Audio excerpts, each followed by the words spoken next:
You trust Larry. Just try it. Call 888-467-4200. 888-467-4200.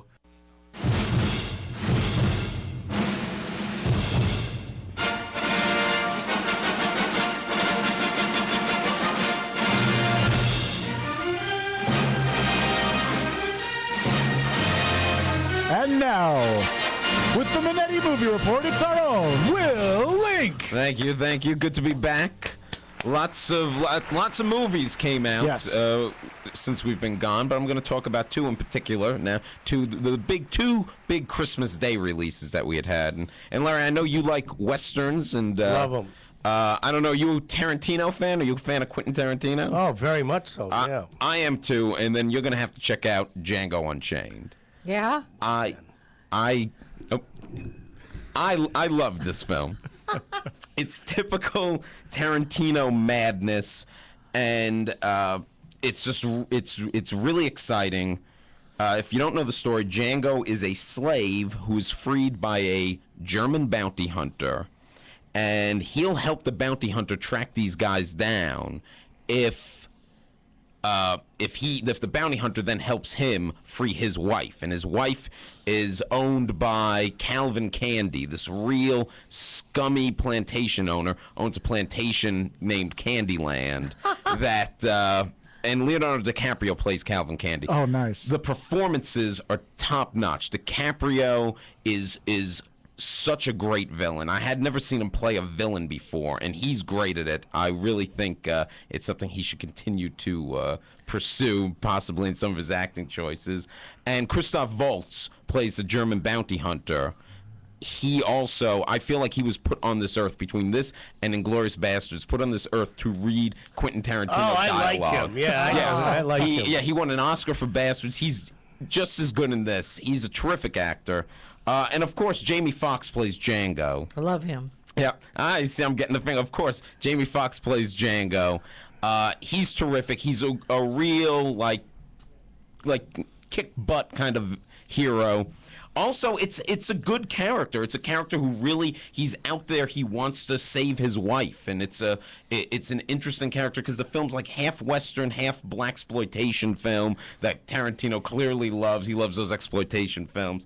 And Samuel L. Jackson gives a top-notch performance too. Yeah. He plays a slave, and it's one of those roles that's he's the house slave for DiCaprio's character. It's one of those roles that's slightly over the top, but it's like perfect Sam Jackson over the top, where sometimes when they're alone, when Candy and Sam Jackson's character are alone, you see who might really be pulling the strings of Candyland, who has a lot of influence.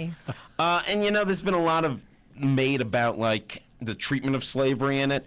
And it's done, I don't think it's done any injustice because it's treated as a hard pill to swallow. It's treated as something terrible.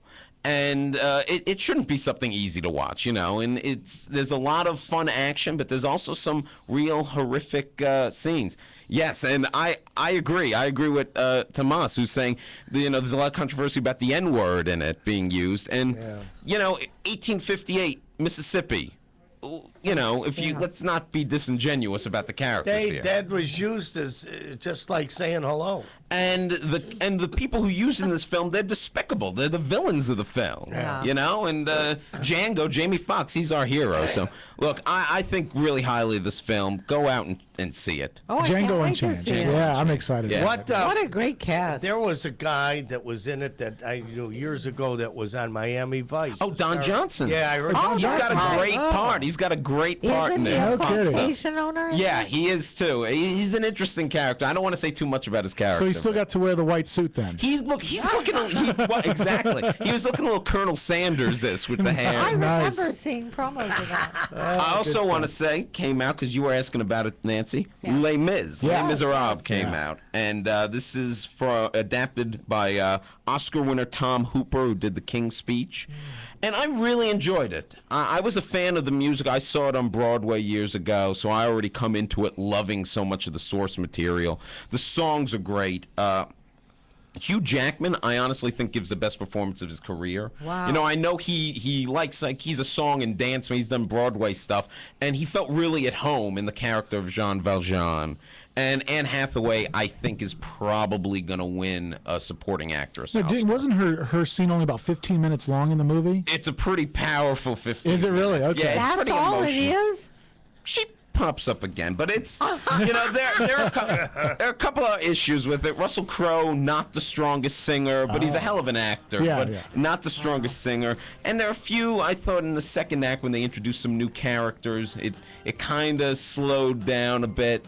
But overall, it's emotional. It's the music's great. I think it's worth seeing. Now, this was done as a live performance, correct? It was filmed as a live performance, or how'd this one They work did out? all the recording of the songs on as they filmed it live. Basically on stage, on sound on stage. set. Wow. They recorded, instead of going into a booth Yeah. and then having them like, Remastering sync and it stuff. remastering over and over again, yeah. This was all Wow. done, and I think that adds to, especially Anne Hathaway, a lot of the emotion you get from her character in her big scene. Oh, I gotta see it. I gotta Yeah, see me it. too. Guys, stick around. More great stuff, entertainment talk, and more. We're going to be talking with George Lazenby right after this. Thanks, Will.